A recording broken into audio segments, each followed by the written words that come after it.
Retreat of heroes, legends old. In his stories their glories unfold. Baz the Bard with strings of gold. His heart cries out the tales he's told. Hi everybody, welcome to the Meta Report. My name's Baz the Bard and I've been joined by Scott Howling Minds. How's it going, Scott? Howdy, howdy. Yeah, I'm doing well. Feeling significantly more left side of the screen than I normally do. You've moved me around and I'm out of position. It feels weird. But other than that, yeah, doing pretty good. How are you, Baz? Yeah, not too bad. Yeah, sorry for moving everybody around. Yeah, I've had enough of the flesh and blood being in the wrong way round. So I did a bit of mirroring. Yeah, no flipping the screen anymore. Yeah. Now I am Volder's fist. Everyone's got to be okay with that. Gonna have to be. She might draw a card off you, so that's fine. She might. Yeah, very possible. Right, so week 3. Let's get cracking because we've got a fair few events to get going because this is one of our busiest weeks. So let's see. The first thing is, please subscribe to the channel. Every subscription helps. Make a comment on the video. If you'd like to support me further, I have a Patreon and you can take part in the discounts that are on offer. By the same token, a Thistle Tavern have 10% off of their flesh and blood products, and PCG grading has for every I always find this so confusing to say. Basically, your level of Patreon contribution will be given back to you as a credit every 3 months. So if you subscribe to the £5 level, basically you'll get a £15 code at PCG grading, which means basically you get a card graded for free.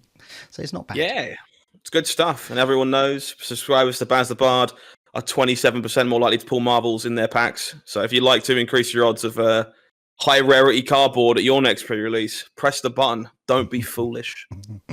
Indeed. There are other ways to help me out if you so wish. There's a tipping link in the video description, and there's always the YouTube super thanks. So please subscribe. Let's get on cracking with this is week 2. Oh my God, how many Auroras did just unbelievable. It's mental to think, really, that we joked. Obviously, this graph became public while we were filming last week, I think. So I'd kind of seen the numbers just about, and we were joking about that we are definitely back in the old era of Flesh and Runeblade for a few weeks, aren't we? And Aurora very much soaked up that meta share that Enigma left behind. Florian soaked up a little bit more of it. And while there is still clearly some diversity here, and specialists are still being rewarded across the world, there are pretty clearly 2 decks to beat, at least until next week, when there will be maybe 1 deck to beat. We'll have to wait and see. Yeah. So at this time of recording, Aurora needs 29 wins to go to the lofty halls of living legends. So will she make it? More than likely. I am going to be talking under the assumption she does. I think it's probably a fair assumption to make. If she sits at 998 at the end of the week, sue me, I guess. But I don't expect it. I expect her to eclipse it pretty easily. And this was probably the last sunset ride for many Lightning Runeblade players. Yeah, I don't think anybody's thinking that Aurora will make it into week 4. What is nice to see, though, right at the very bottom, probably can't see it on your mobile, but Dash, Inventor Extraordinaire, made 1 win. So she's one step closer. She's on about 943 at the minute. So she'll inch ever closer to it. It's literally 100% more points than she's earned in the last 12 months. So it's very, very, very happy to see Dash picking up anything at all. And so there are some people out there repping some slab Dash right now. Turns out Dissolution Sphere, very strong into Florian specifically, especially when they're trying to stack you. So there is some merit to play in the deck right now, and merit is all you need to rationalize poor PQ choices, as we've seen many a time in the past. So hopefully she gets a few more. So hopefully we won't see 50% of a winning leaderboard by Runeblades. Let's see. I don't know. We're going to have to wait and see. This week is probably going to be very similar to this, I think. Right, but we shall get to the first event, and that first event is Fanboy 3, Manchester, 38 players. This is the biggest event of the weekend in the UK and Ireland and Sweden. 8 Aurora, no surprise. It's taking sort of like top picks, but Florian's coming through and Acilio as well. I was pretty shocked by this. 4 Acilio. That's really good. It's a weird mix of the fact that the north of England already has a few Acilio diehards that really enjoy playing the deck anyway and typically do turn up to events playing it. And there's also a few people that are just preparing for their previous Lightning Hero to not be legal anymore and are starting to get the repetitions in with the I guess replacement, for lack of a better phrase. I did have the pleasure of being at this event. I was one of those 4 Florians. I was the only one brave enough to be swinging Reaping Blades. So everybody else doing all the kinds of scepter nonsense. But the rest of this game, very sweet. A couple of insets, Teklevossen, which I had I'm going to use the word pleasure of meeting in round 1, which was definitely a fun experience. Haven't had any more repetitions in that much up in a while. And of course, there's some diehard specialists coming out to play as well. Reinar, Marionette, a couple of Jarls that are locals as well. Just a really good turnout and a really diverse-looking field in the face of what is essentially a pile of Rune Blades. Now, this isn't the only Teklevossen we're going to see this week. Now, is Teklevossen, because people have started talking about fatigue, sort of like meta coming in with Florian, are people kind of getting on Teklevossen maybe to try the fatigue out?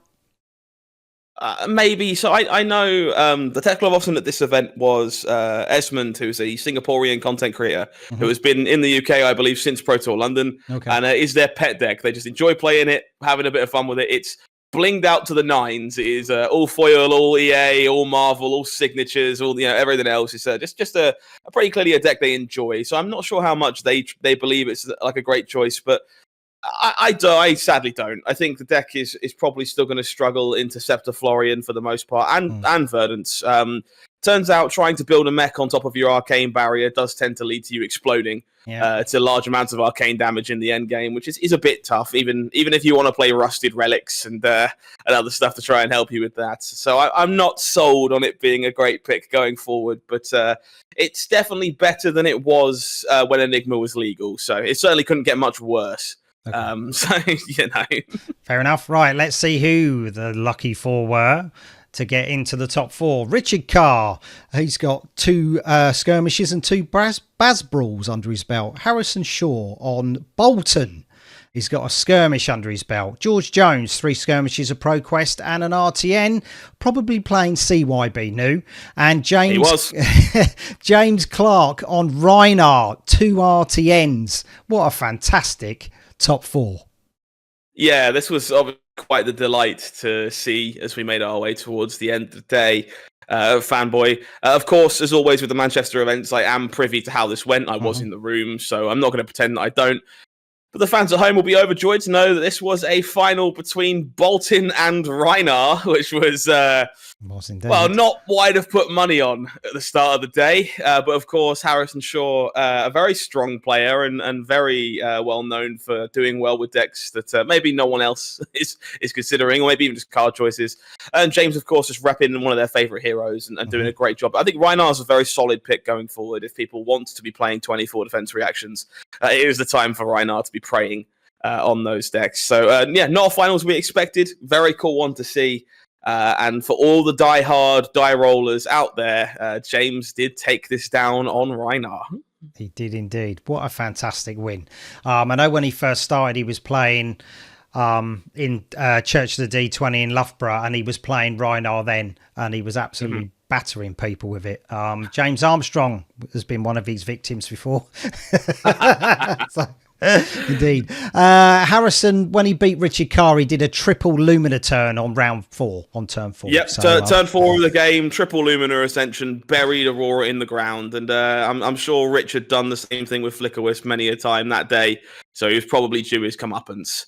But yeah, both of these decks just really strong into these fatigue-style decks that we keep talking about coming to prominence, because your end-game plans are just very good into them. You're either going to set up these huge combo turns that leak a bunch of damage for Bolton, or you're going to keep intimidating away those defense reactions. So both really good meta picks and clearly putting on a bit of a show as a result of that. Yeah. Hopefully, Harrison, Hamish will come knocking, try and pick your brains on how to get Bolton into this new meta. All right. No, what was the? Do you know what the gold foil was? I do know what the gold foil was. It was a gold foil Tide Flippers, which was opened by James, which I'm told Ninja is one of his other main classes, so not a bad one for him in particular. So congratulations to you, James. Enjoy your snazzy shoes, and I'm sure you've already seen all the praise across the world for putting Rhinar back on the map. So congratulations to you. Yeah. Seems that Tide Flippers are very common this turn round. But let's get on to the next one. We're going to Geek Retreat Sunderland, 24 players. A good turnout. Slippy and Aurora taking top spots each for the most taken hero. But nevertheless, a good turnout. There is. Good turnout. Good number of players here. Very cool to see the Assassins still hanging. I think they've maybe been the class with the biggest question mark over their head going forward, depending on what happens when Aurora leaves, as to exactly where their place in the metagame is. Slippy kind of rose to prominence because of a decent matchup spread into Enigma and Aurora, and both of those heroes will be gone very shortly. So not entirely clear where he ends up. Okay. Outside of that, a few other ones interesting here. Syndra is a deck that's kind of fallen out of favor as of late, but definitely has the potential to come back into the spotlight in the face of Florians and Verdanses and the like. It's very good at forcing through true damage and using flick knives to make life difficult. So happy to see that kind of picking up again. Same with Victor here. This is a deck that had no place in the previous metagame, has a little bit more breathing room now, and a good variety of one-offs to kind of just top out the room. So. Yeah, he does quite well with clashes because everybody's got sort of like low damage cards, or they've got a lot of non-attack actions, haven't they? Like in boosts and sort of like attack reactions, defense reactions. So he's doing very well. Yeah, I find Victor's a bit tricky with the clashes because, especially against decks like Florian, the Scepter versions, it's much easier to win your clashes, but.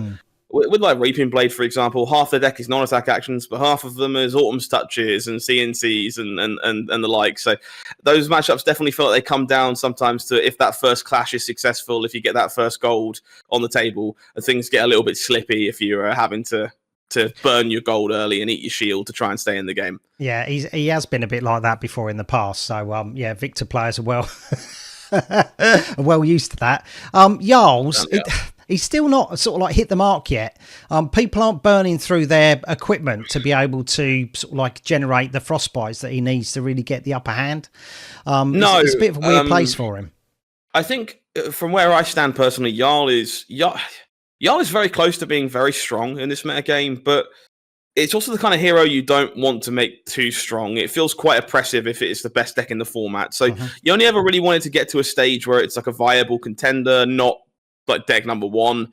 And I think for that to happen, he probably just needs access to another powerful armor destruction effect. At the moment, Frozen to Death is probably just not quite enough alone.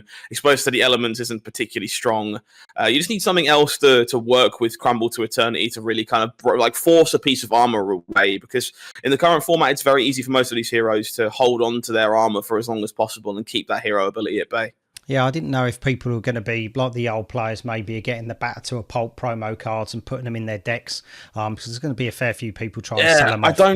I don't think Batter to a Pulp is actually legal yet, from what I understand. I think it only becomes legal when the Mastery Pack releases, or maybe just before. So it's just not a tool that's available to them yet, from what I understand. Well, it's a good job I didn't take Yol then, because I'd have been putting them in.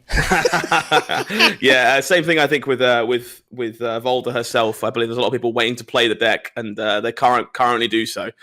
She's not actually legal until her official release, from what I understand. So okay, but don't quote me on that. I'm probably wrong on the internet somewhere as well. Let's see, made it into the top four. We have Tom Barnaby pass on Victor, he's won a skirmish. Stephen Burlant on Arachne Marionette. Noah Hicks, 2 skirmishes and an RTN with New, and you can watch him play New on the videos from Dice Cup that I covered on week 1. And Isaac Fogg is on Aurora, and he's got 2 skirmishes. I thought Isaac would have been playing Florian because he started with Florian and was doing really well with him, but yeah, I remember Isaac playing Florian a couple seasons ago, and very much being more of a Chalamat heroic version of the deck, and playing a lot of attacks along the way as well. Was an interesting experience when I first bumped into them playing Florian way back when. But clearly Aurora, the flavor of the week this time. Really happy to see some Mario success. I do think it's a deck that is still kind of being under-respected. That list from Tao Tao Chu with all the dagger buffs is really quite potent in this fatigue metagame, and I'm a big fan of it. So hopefully other people are finding similar success. With that said, I find the Aurora Nu matchup to be kind of interesting in that if Nu is playing Count Your Blessings, it's very manageable, arguably good, and actively quite poor if they're not. And I don't know, sadly, if Noah is. So I'm going to go for Isaac in the dark here, and could definitely see that one going either way. Okay. Marionette versus Victor, I think could be a very interesting matchup. I don't have any experience with the dagger-centric builds into Victor, but I do feel like that matchup is probably quite rough for you in general. So I'm going to lean towards Tom on Victor here and kind of hope that I'm wrong. Okie dokie. So let's see. You were wrong. Stephen versus Noah. So Mario versus Nu. An assassin off. Nice. So congratulations to Noah. I don't believe they're on CYB from the games I watched at Dice Cup. So maybe they just had a strong result there in what is otherwise quite a difficult matchup with a pile of defense reactions and the like. He's used to playing against Auroras. He beat Richard Carr in the in the top cut to make it into the final. So that's from what I understand. These more defense reaction centric lists definitely have some game there. It's not quite as bad as it used to be. So big congrats there. Stephen, the same thing. I have to assume that you do a pretty good job of bunking out Victor's defenses. This matchup is very intrinsic. There's a lot of small moving parts in any of the assassin mirrors. I could see this going either way. I'm kind of shooting in the dark here, honestly, and I think I'm probably going to lean towards Noah from the limited experience I have in this matchup and say that Nu took this one down. Okie dokie. It wasn't. It was Stephen. Very nice. Nice one, Stephen. Well done. And do you know why he won? Because he's a patron. Every time you're saying, if you're a patron of Baz the Bard, you'll do very well. And there we go. You see, I was missing key information. No one told me that prior to guessing this bracket. Otherwise, I'd have been a slam dunk for getting that right. But no, congrats, Stephen. Really happy to see that. Hopefully, you're playing the lists that I'm kind of high on myself, because it'll be very validating to my current opinions. But I'm happy to see Mario finding success either way. I do think it's a really under-respected hero. A lot of people just making mistakes into the hero from not understanding exactly what it does or what Agents of Chaos are capable of, and I'm happy to see people making the most of that while it lasts. Yeah, I watched a really interesting match, Kasai versus Mario on is it Battle Hardened? Yeah. Oh my god, that was such a good game. Yeah, there's two on there. It's the same players. They have the match in the Swiss in round 5, and then the semi-finals is the exact same two players on Mario Kasai, and both of those games are barn burners. Really, really good. Very, very interesting. Highly recommend people checking it out if you've not had the pleasure. The gold foil open was a Teclo plasma pistol. So, oh man, I would love to have opened one of those. A very good pull. Well done. Well done, not Stephen. bad at all. Definitely one to be happy about. Shame it's going to be leaving us in the next 5 years, maybe at this rate. But we'll have to wait and see. But no, good one all around. Definitely an iconic weapon, if nothing else. Yeah. We are going to Spellbound Games in London. This was streamed on Twitch, so go check them out. If I remember, I'll put the link in the description. As we've seen in other events, 8 Auroras, top of the tree, but also 4 Syndras. Now, I would have thought Syndra would have dropped off a little bit by now because she hasn't really done anything. But people are still plugging away with her. And, and there's 4 people who've put their faith in her for this event. Yeah, truthfully, I'm going to like her a lot more next week. Kind of the same way I feel about Reinhardt, honestly. I think Reinhardt and Syndra both have a lot of potential into these block-heavy decks that want to be playing a pile of defense reactions, because small evasive damage is so problematic for them. The main issue for Syndra is that her Aurora matchup is actively quite poor. Unfortunately, you are both aggressive decks in that situation. All of your attacks attack for 3, all of hers attack for 4. You don't tend to come out on the right side of that very often. So I'm expecting her to kind of thrive a little bit, arguably, in Aurora's absence. But very cool to see a few people kind of taking the risk now. I think there is definitely a lot more decks in the metagame you can prey on successfully than you did before. But as you kind of alluded to at the start of this for Spellbound, this is just kind of what we're seeing every week at the moment. Most events are double the amount of Aurora than any other hero, and then a variety of the other feasible choices all the way down. Yeah. Let's see who made it into the top 4 for this one. We've got Samuel Thomas, and he's got 2 skirmishes. Zhang Nguyen on Prism. He's got Battle Hardened Birmingham, a Pro Quest, and 2 RTNs. We haven't seen Zhang in a while, so it's good to see him back into the top 4s. Matthew Kenworthy on Dash Inventor Extraordinaire, 2 skirmishes and an RTN. And Jacob Clements calling Florence, 2 Pro Quest, 4 RTNs, 2 skirmishes on Azalea. He's pretty much been running with new, but yeah, Azalea's the new hot ticket for Jacob. Yeah, I had heard whispers that he turned up to one event with Azalea. I wasn't sure which or how well it had gone, truthfully. So that's cool to see. Happy to see it's going well for him one way or the other. Clearly a very skilled player, regardless of whatever hero he's choosing to play. My current understanding of Aurora Prism is this matchup is quite close. The die roll can feel quite important. Armor lining up to stop heralds, where the angels land, where your poppers are, that kind of thing, do tend to be rather influential in the matchup. So I could see this going either way. I think I'm going to lean towards Prism just for the sake of variety, given that we've not seen her in quite so many top 4s. So hopefully she managed to knock Aurora down a peg. As much as I would love for Matthew to be carrying on with Dash here and maybe charging forward and getting her close to LL, I have to assume he's playing some kind of slab dash. It's definitely the version of the deck I would be playing in this metagame if it was me. I don't think Azalea is the kind of deck you want to see on slab dash, given that it's very hard for you to convert your cards outside of pistol shots and dominate arrows are going to end the game quite quickly. So I'm going to take a guess that this was Prism Azalea. Prism Azalea. Let's have a look. It was Aurora Azalea. Cool, that makes sense. So I could definitely see that semi-finals on the top there going either way.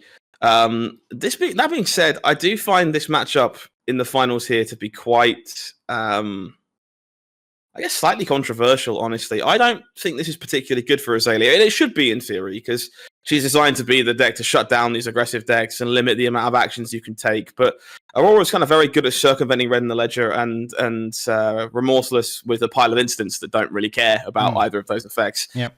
So in my experience, I think it's slightly Aurora favored, and I don't see a reason to differentiate away from that now, regardless of Jacob's pedigree. So I'm going to hope this was Samuel on Aurora. Okie dokie. It was Jacob. He just showed how good he is. Yep, certainly is. Picked Azalea for a reason. Must have been quite comfortable in the Aurora matches. But yeah, well done, you Jacob. Would think so. Makes a lot of sense, and as you say, definitely a choice you make with Aurora in mind this week. You certainly don't do it and assume you'll dodge her all day. So congratulations to Jacob, continuing to make me bat a little below average this week. Hopefully we can turn that around. Yeah, good to see. I think there was a lot of dooming after last week, from myself included, that this was Runeblade summer, if you like. And so far, we're definitely kind of seeing people get the better of them in the finals, which is definitely a good thing to see. Gold foil. Threadbare Tunic was open, so a nice bit of Outsiders equipment for an Outsiders hero. So, yeah, very good. Yeah, that one's actually got a bit of potential, I think. It's definitely got room to breathe in Project Blue as a format, should that format come to fruition. And so Threadbare Tunic, definitely one to watch in terms of gold foils. So maybe a little better than it looks at first glance. Nice. Let's go over, or up, I should say, to Thistle Tavern in Aberdeen. 20 players. 5 Aurora, but very unusual, 4 Jarls. I was not expecting that at all. I know it's cold in Scotland, but it's not Jarl cold. No. There is a good couple of Guardian enjoyers up that neck of the woods. That does make some amount of sense. But yeah, outside of the slightly larger than expected number of Jarl, mostly an expected room here. Good chunk of Rune Blades, good chunk of Assassins, and a sprinkling of everything else that's not embarrassing.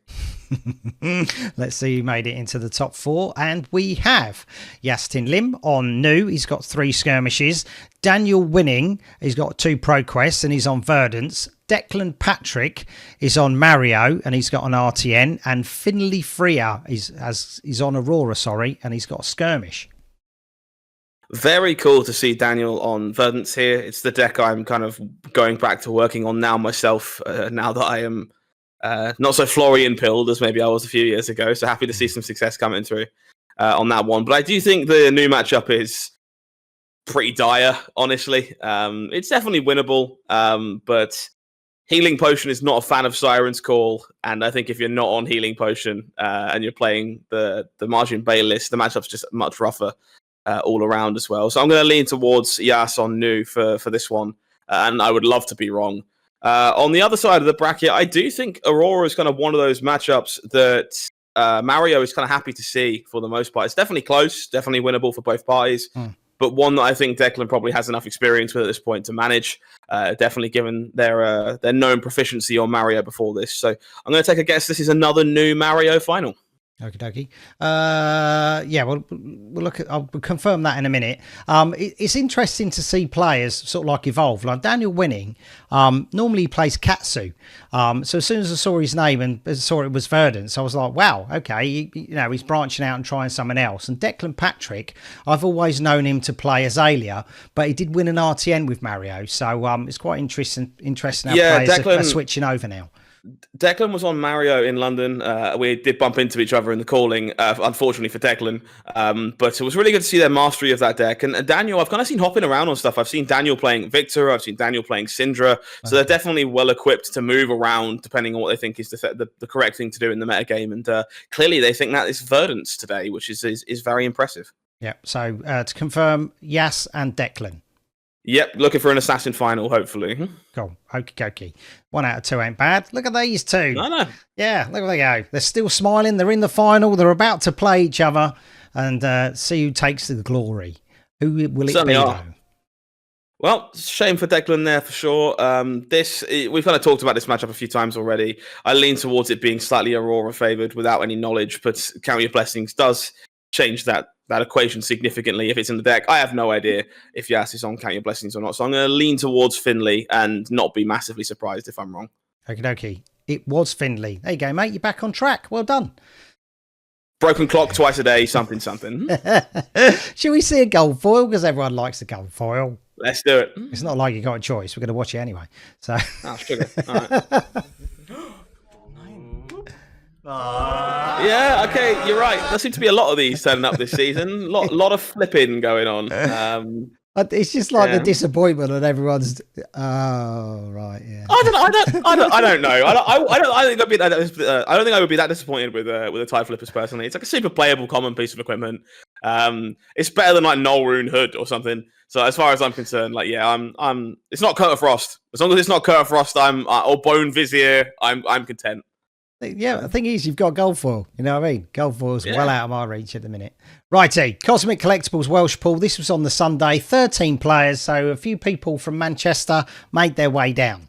It is a little bit of a destination spot, but still, once again, 4 Auroras, the top hero taken. But we have a max.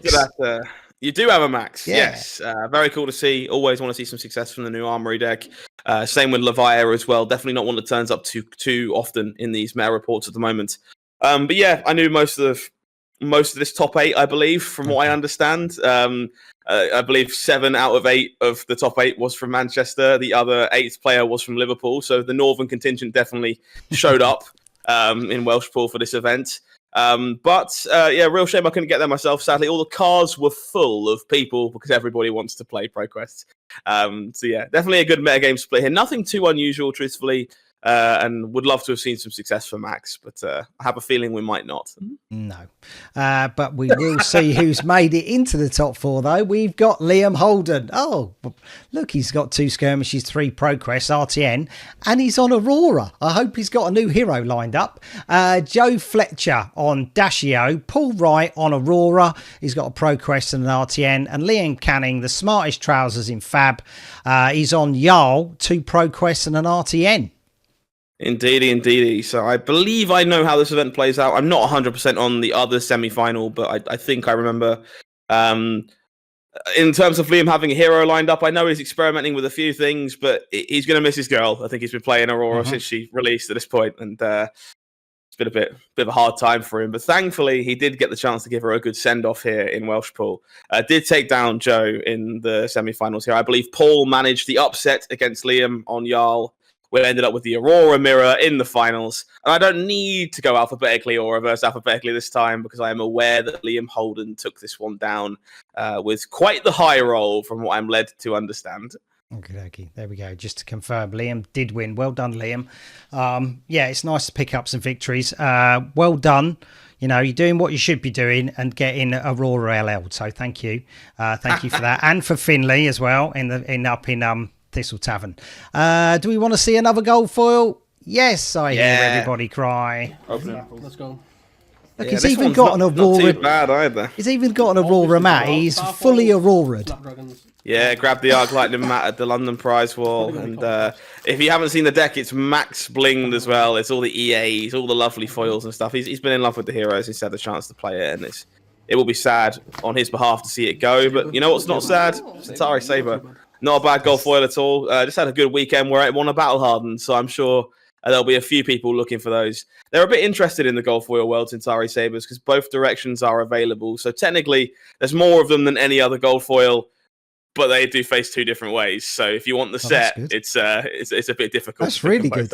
But yeah, playable in both Bolton and Kasai, and Liam knows how to play Kasai as well. So after the only in limited, he doesn't know what a Centauri Saber does. I'm afraid he's only used to playing it in limited for heavy hitters. But you never know. Maybe that's a deck he finds himself on going forward after the Battle Hardened win. Maybe you can reignite that fire heading internationals. Nice. Let's go over to the far east of the UK. We're over in Skyward Fire Games in Lowestoft. 17 players, so another good turnout for those guys because people have to trek to them. So yeah, you know, for Aurora, top of the tree. Yeah, here we go. I'll say here, I think we've kind of established at this point that most rooms are double the amount of Aurora as it is anything else, regardless of the attendance. Rune Blades on top. I think the big standout for this room in particular is the lack of assassin, truthfully.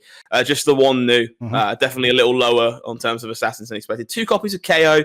Definitely more than you might expect as well. And probably, honestly, not my brute of choice in this metagame, given the choice. So cool to see that one turning up in Lowestoft, but a pretty expected room otherwise.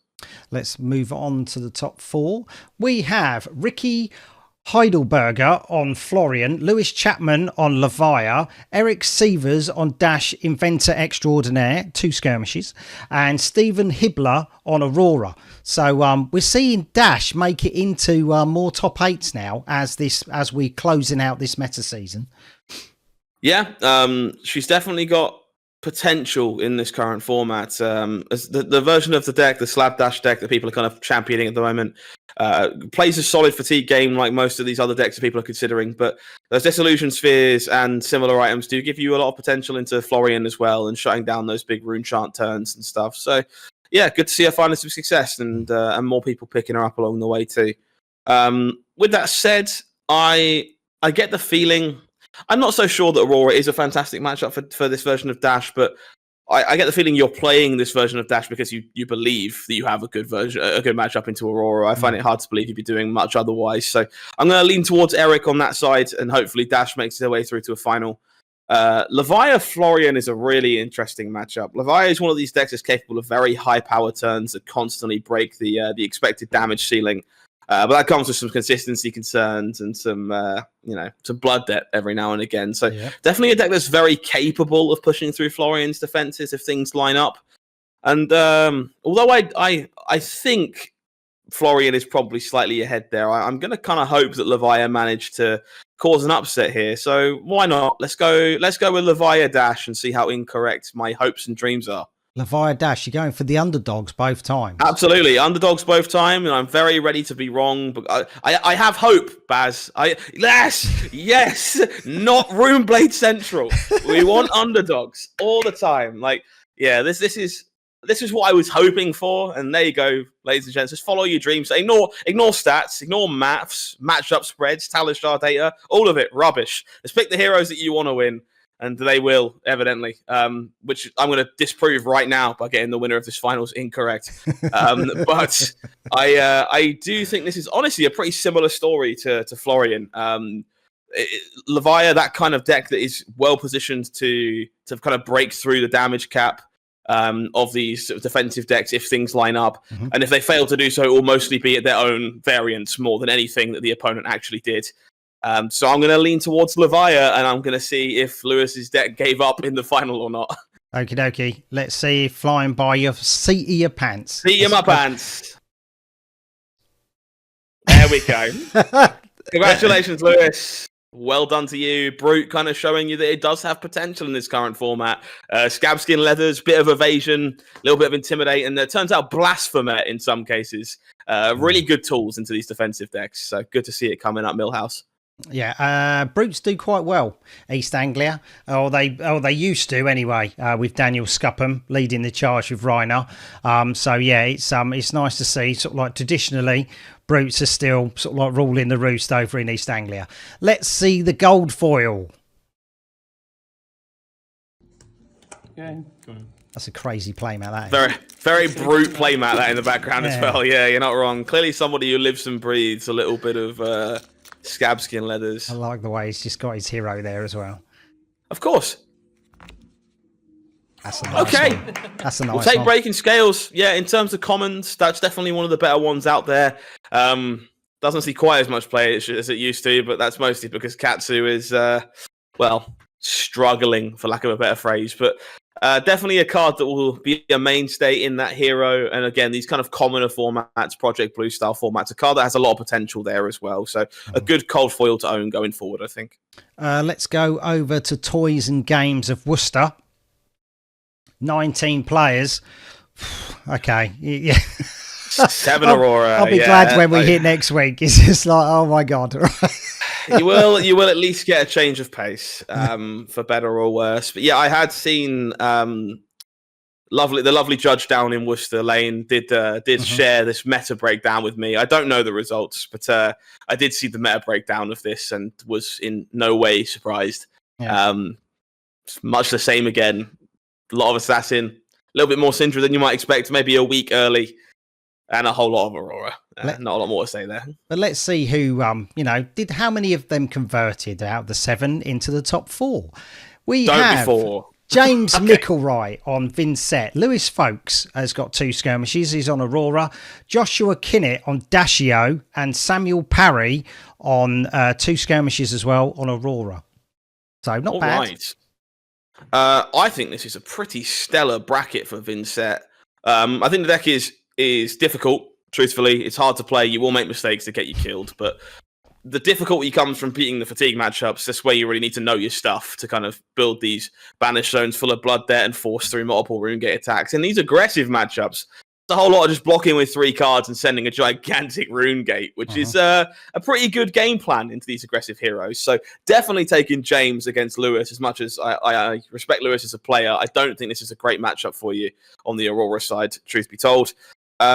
I'm also a little biased on the other side, that I like to be the dash in the equation against Aurora, but I understand that comes from a place of bias. I'm not going to ignore that, and I'm going with Dash anyway, because I want to, and I'm the one on the show. So we're going to go with Dash and Vincent, and I will admit my bias ahead of time for when it's inevitably Aurora in the final. Okie dokie. Right, okay. It didn't pay off this time, but James Mickelwright on Vincent and Samuel Parry on Aurora. Now, I think both of these guys come from Bristol, so this will be the Bristol Bad Beats going at each other. Maybe they travelled up with each other on the way there as well. But yeah, best kind of car journeys on the way home, and when you meet in the finals, it's stellar. But with that said, I'll stand by what I said in the semi-finals here. I think this is just the matchup Vincent wants to see. So I will go with James in this finals. It was James. Congratulations, James. Well done. I think I played him for the last Baz Brawl when he played Vincent in that. He absolutely battered me.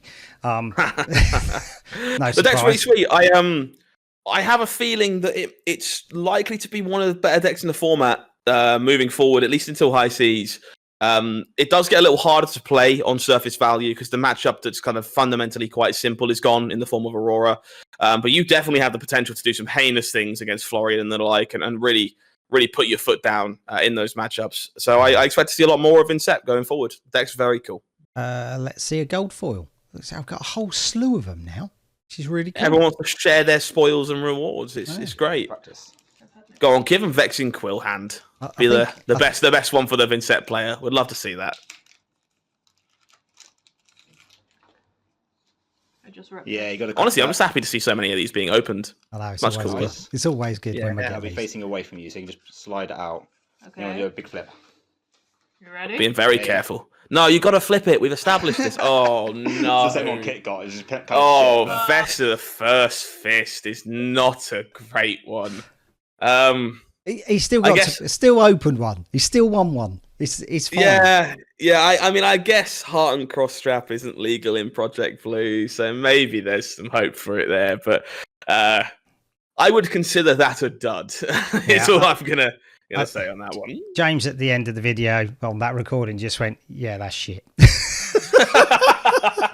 yeah. For what it's worth, James, I do agree with you.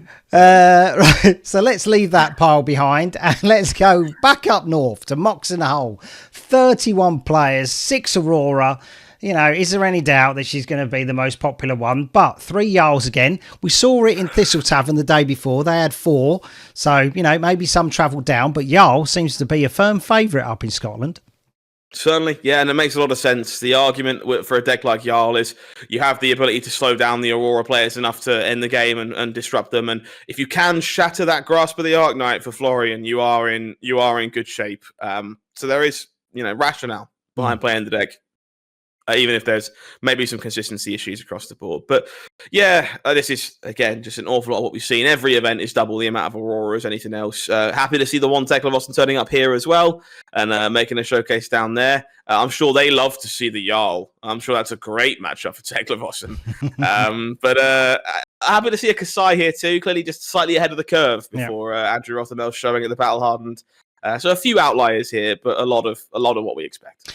So in this one, there's 3 different wizards. Are we going to maybe see this going forward? You're going to have to pack it because you're going to see them in some form. Kano might not be the most popular because the tome's gone, but Acilio and Verdance are actually gaining popularity now. We're seeing them time and time again. Slower formats are what Wizards want, especially Verdance, but slower formats in general are just what Wizards prey on in terms of their play abilities. It's a little bit harder this time around because the Florian decks do have access to Amethyst Tiara, and if they are playing the kind of stack package, the Tiara's a bit of a pain in the butt for Verdance and for Kano, but you can work your way through it. Acilio, on the other hand, pretty happy to just send attacks and then try and make the opponent explode with some Mind Warps and honestly, some frankly disgusting pitch stacks. If you get very good at pitch stacking on Acilio, Blast to Oblivion and Sigil of Brilliance and all this nonsense with Gone in a Flash, you can do some real heinous stuff that's quite good into these decks. So good to see people giving them a shake. Nice. But let's see who made it into the top 4 at Mox. Declan Patrick, once again, on Mario. He's got an RTN under his belt. Stuart Ravenshire on Aurora. Simon McDonald on Prism. And Alfie Thomason on Dashio. So these are kind of 2 matchups we've talked about a lot on the show over the season so far. My opinion on the matchup for Aurora Mario, with no context on the players or their lists, it hasn't changed. I do think it's slightly Mario favoured, but definitely very close. It's a matchup that could break either way. Wouldn't be surprised by either winner, but I will go with Declan in the dark, as I think they're ever so slightly ahead. The other one, less close, I think. I still think Dash is a pretty overwhelming favourite into Prism. We did see the upset once already this season with Prism beating a Dash in a semi-finals, so it can be done.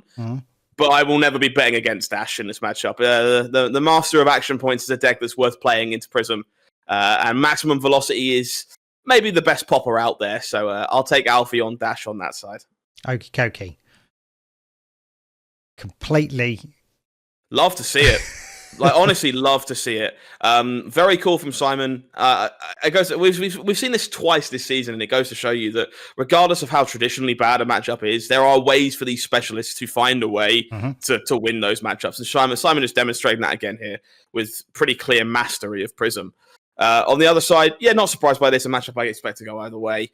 And this finals is much the same. We kind of alluded to it earlier on. Prism Aurora, very close. Die roll definitely feels kind of important. Where those big heralds are, where those poppers are, feels very important. So I could see it going either way. I kind of would like to see a Prism win. And Simon is first alphabetically, so sod it. We'll go with Prism. Why not? Simon took this down. Oh, there you go. You're going back to Old Faithful alphabetical why order. not? Let's see if it pays off. It's not a mirror match. There's no rules. Oh my God, Simon. it paid off. Yeah, it's no mirror matches, so I don't have to play by the rules of going reverse alphabetically. But yeah, this is kind of just what I wanted to see. I think I need people to see results of PQs that aren't just Runeblade domination, because there has been a lot of doom and gloom about Aurora and Florian over these last 2 weeks, especially after that pie chart came out last week. And so if I have a close matchup in the finals, I'm always going to hope it's the one that isn't the Runeblade right now, just for the sake of variety. Yeah. Thing is, even though some people are favoured or not favoured into a matchup, you could get the rub. You know, you've got the skill of the player, and then you've got the rub of your deck, and you just like, it can go either way. It's just like, it's not, no game is 100%. No, we saw that just now with the Dash Prism matchup, which I truly think is abysmal for Prism. I think Dash is overwhelmingly favoured there. But even in that world, sometimes Dash draws a 4-item hand and gets hit by 2 Heralds, and the game is just, an entirely different game that you're playing. So anything is possible in the game of Fab. It's why making these guesses on this show is so much fun, because it will always only ever be an educated guess, and then we get to enjoy me looking really smart or people making me look really dumb, and both of those make for great entertainment. So I'm not fussy either way. Do you know what else is great entertainment? Gold foils. It is a gold foil. I've been on this show before. Go on, show me what you got, Mox. What? Don't be another Tide Flippers. I'll be so upset. So it'll make you go to time here, right? Time. Yeah, I'll come out face down. Like that. How do we open it? No. There's such a mix of. Oh no, yeah. Someone told you in the background there. Yeah, they did. No. There was more than one. Yeah. You can tell who's flipped these things before and who hasn't. Whoa! That is an epic pull. That's a good one. So not quite as good as it once was. Courage of Bladehold doesn't see quite the same level of play with Grains of Blood Spill and the rest of it all being prominent, but. Hey, we saw Harrison on Boltwin combo in the finals of a ProQuest, so there's still a place for Courage of Bladehold yet. And anytime you open an M in these envelopes, it's got to be a good hit. You just have a gold foil Majestic. There's only 50 of them or something like that, so you can't be upset with that. Iconic card as well. Yeah, brilliant, absolutely brilliant. When I saw that video, I was like, oh my goodness, that was brilliant. Well done, Simon. Let's go back to London. P9 card game in London, 23 players. As we can see, sort of like Runeblades. Give me one event where she's not double the next hero. I just want to be wrong about that once. Every time it's been exactly double. It's so frustrating. Outside of that, I mean, this one may be a little bit different. A surprising uptick of Prism, maybe. A little bit more Prism than you'd expect at this event. Otherwise, yeah, a whole lot of what we expect once again. Good to see another Rhinar showing up. Word kind of again around people agreeing that there is some counterplay to these fatigue decks with Rhinar, and maybe it is finally the time to take him out of the woodwork. But this is the thing. Sort of like last week, we didn't see any dashes. I should say, we didn't see any Rhinars, and now sort of like people are going back to basics, I should say, sort of like, re-looking at heroes that sort of like that aren't the popular pick and going, they potentially have game here. So it's great to see. I think as much as everyone knew this was Aurora's last ride this weekend, almost certainly, I think a lot of people had their target on Scepter Florian. I think it's definitely the deck that's had the most hubbub around it. This week, people thought it was definitely the deck to beat going into the weekend in terms of power level, and obviously will be the deck to beat going forward once Aurora does leave the format. So people are just kind of trying to get the edge, trying to get ahead, learn things now about how to play back into that deck, and Dash and Rhinar are like prime examples of that. Thing is, it's also people already looking ahead to get practice internationals, and it's just like, right, okay, I'm going to a competitive event. Where am I going to learn the most about this deck? Has it got legs, or am I just basically cutting my losses early and get onto something else? So, maybe we'll see sort of like a resurgence going international season. But let's see who made it into the top 4 here. We've got Alex Kitsu, UK National Champion 2023, 3 ProQuests, and he's on Aurora. Peter Olsen on Florian, Anton Sid Mahias on Aurora. I hope I've said that right. And Jason Rolfe on Florian. 3 skirmishes, 2 ProQuests. So a Runeblade top 4. Yeah. It's a lot I could say about this, really. But this top 4 is full of stone cold killers. All these players are fantastic. So not surprised to see the kind of pedigree, the cream rising to the top if you want. I've always been of the opinion that this matchup was slightly Florian favoured, but I'm losing confidence in that statement. I think with Aurora finding sideboard space in the absence of Enigma, the matchup is a lot closer, and people are kind of have got room for full combo. They've got room for their Aether Iron Weaves, their Crown of the Minions, and if you can just set up these gigantic 35, 40 damage Flicker Wisp combos, you will get there into Florian. And I do think these Scepter decks do a worse job at pressuring Aurora to stop her from doing that. So I could definitely see this going either way. The argument, of course, is you play Florian to beat Aurora, but I'm going to lean the other way. I'm going to guess that this was an Aurora mirror in the finals. So Aurora taking it down on both sides. Okie dokie. Let's confirm that. Okie doke. It was a Very Florian nice. mirror. So should have trusted my head on that one, honestly. Like it's the way I felt about the matchup, and every time I say it, someone goes, "You're wrong. That's not true. The Florian players are so biased." I should have stayed biased. Life is so much easier if you're just biased. Yeah, I mean, this one is just a coin flip. This one will go by the rules. We're going.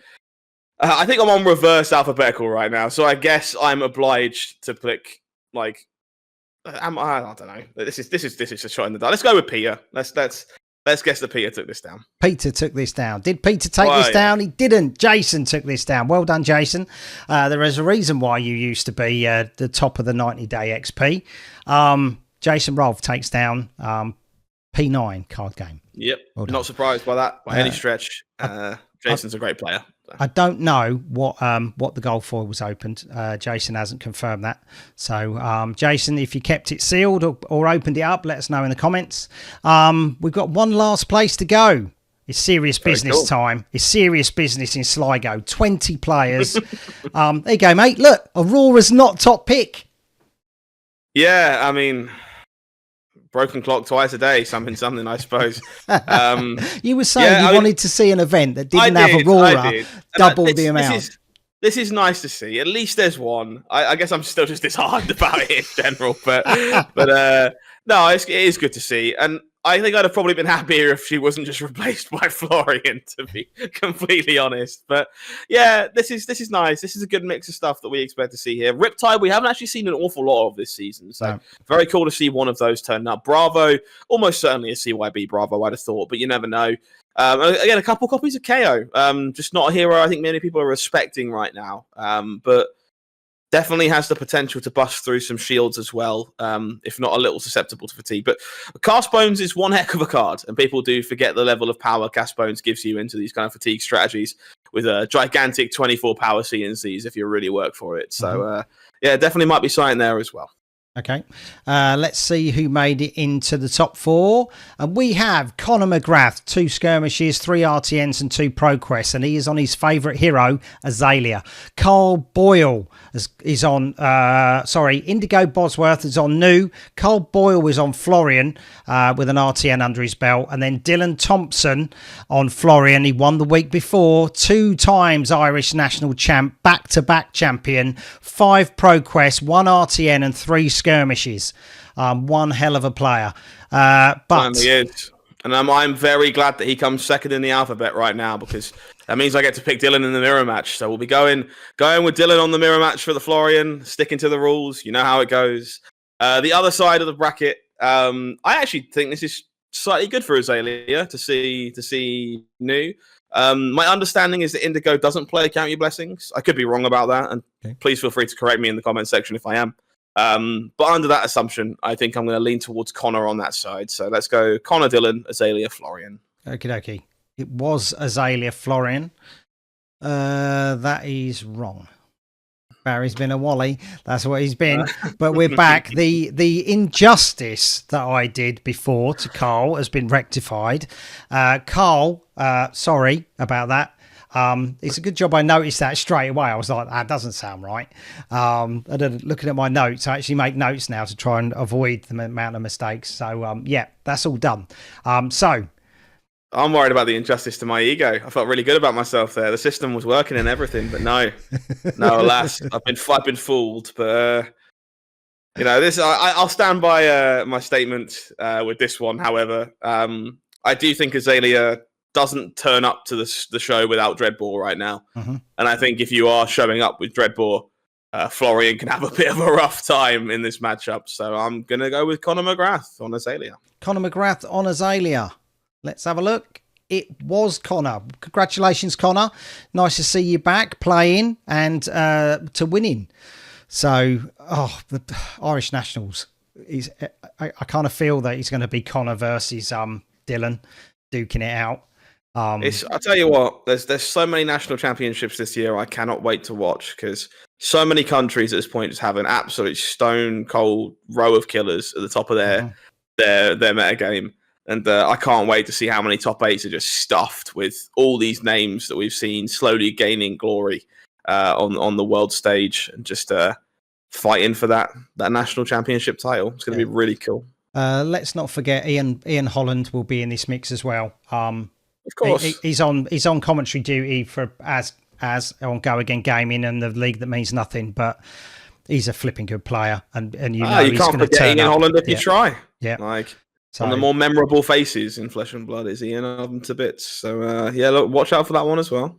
The gold foil wasn't open for this one. Okay, now the Irish community are putting on a charity event. Should be round about the weekend of the 7th of June, and the gold foil is going into the charity event. So it's for the charity Jigsaw. So that helps. That's going to do a lot of help for their community. That's genuinely incredible. Like huge praise to you guys. That's an incredible gesture, and well, congratulations to whoever gets it, and thank you for doing that, because that's very kind of you. So if you want to go over and take part in the charity event, get in touch with anyone in the Irish community, and they will point you in the right direction, because that will be well worth joining in, and all the money goes towards Jigsaw. All right, let's go to the meta maps. Only one in Sweden at the minute. All the Swedish games are going off, hitting it off on the last week. So week 5 will fill this map. They wait till the last minute. But at the minute, Mind Stage, Arachne. Over into Ireland, and here we have Florian, which was Dylan Thompson, and as we've seen, Conor McGrath with Azalea, Gamers World and Serious Business. We got Puka Puka next week, so that'll be good. Mm-hmm. Over in Scotland, both of Scotland is done. Aurora and Prism winning there, that we covered today. And into the north of England, Mario, Aurora, Florian and Reinar take the spoils. Let's go into the Midlands. It's nice to see some games in the Midlands, because it always feels like it's a bit lacking. It's kind of spread so far. But there we have on the far east side in Lowestoft, we saw Levia take it down there. Enigma on week 1. We saw Azalea in Dice Cup. That was with Tom Neziev Deakin, which you can go back and watch the final. You'll see that on my channel. Vincent that we saw this week, and Aurora as well. And then we shall head south. Aurora, Prism and Florian. So it's kind of like the same ones are coming up. Aurora, Florian, Prism. They're all sort of like time and time again in each region. They're all good heroes, what can I say? And I am very excited to see what next week looks like, because there should be quite the monumental shift, which will last for exactly 3 weeks before another monumental shift. So it is quite the time to be a Flesh and Blood player, and I cannot wait to see what happens. To finish off, we've got London. There we go. Florian, Azalea and Aurora again. But if you want to take part in a ProQuest, there's not much going on next week. There's only 4 events, and 2 of them are in the UK. So Geek Retreat Cardiff, which they've been covering events now, sort of like end of last year, beginning of this year. They're picking up momentum. Should be a good place. Cardiff is a great city to go to. I had my stag do in Cardiff, so it was a flipping good night that was. Rising Phoenix in Middlesbrough, always a good venue. Should be quite a few players at that one. Puka Puka that we mentioned in Londonderry, and Cool Cards in Sweden. So look forward to this meta. Look forward to see how it changes. I'm not sure if I'm going to do a show next week, because it's only 4. I may postpone that until sort of like week 5, and then we can have how the whole meta is sort of like turning out from week to week, a bit like what we did week 1. When we it makes sense. There's nothing quite like a good grand finale to our season of ProQuest coverage. So make sure you subscribe for that one, or you'll miss it, won't you? Oh yeah, it's going to be a humdinger, that's for sure. Absolutely. So, without further ado, Scott, thank you so much for jumping on. It's been brilliant. Thank you. My pleasure. Ireland, Cole B, Vash Eugenio, Mars, Mark, thank you so much, you guys, brilliant. UK, Liam Canning, Matt Duggan, Craig Johnson, Hung from Spellbound, Andrew Rayner from Thistle Tavern, Cosmic Collectibles, Liam Holden, Matt Brown, Richard Carr, Adam Hale, Harpy Blue, Winmore, and Jason Rolfe. Thank you so much for giving me all the information. I say it every week, but it doesn't work without you. I feel like I'm just always on Discord going, has anybody got this information? Please help me. But yeah, you come through every time, and I can't thank you enough. You're absolutely stellar. Again, there's a Patreon. The links are all below. Go check it out. Take it up. Take advantage of the offers that are there. Scott, I won't see you now until next season. Strange that, right? I know some of that's my fault because I'm off to Taipei like some kind of working individual. But but how cool is that? Yeah, I agree. That's incredibly cool. But for all the folks at home that are worried about my absence, don't worry. I'm sure I can queue up a suitable replacement for you. Yes, a suitable replacement is coming in. People will not be disappointed by the replacement of Scott on week 5, that's for sure. You will actively be excited about it, because I would be. It's not me, which is great. You get to watch for once.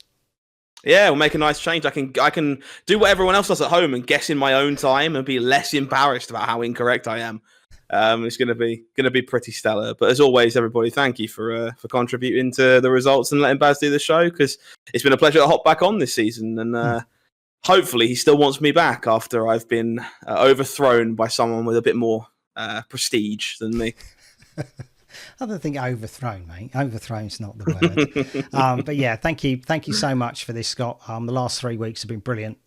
As always, you know what I mean? You're my go-to guy. I kind of ring you up last minute and just go, Scott, do you mind jumping in? And you're like, yep, absolutely. So thank you for that. Always my pleasure. So I'm more than happy to help. But I guess until next time, I have been Howling Minds. That has been Baz the Bard, and you have been amazing. And I'll see you on the other side of the screen very, very soon. Take care, everybody.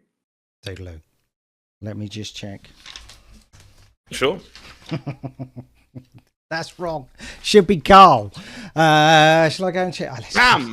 Let's go and change that. I was foiled by my own system. I was right, then wrong. I was doing so fucking well. Oh my God, I can't believe that. Oh, bugger.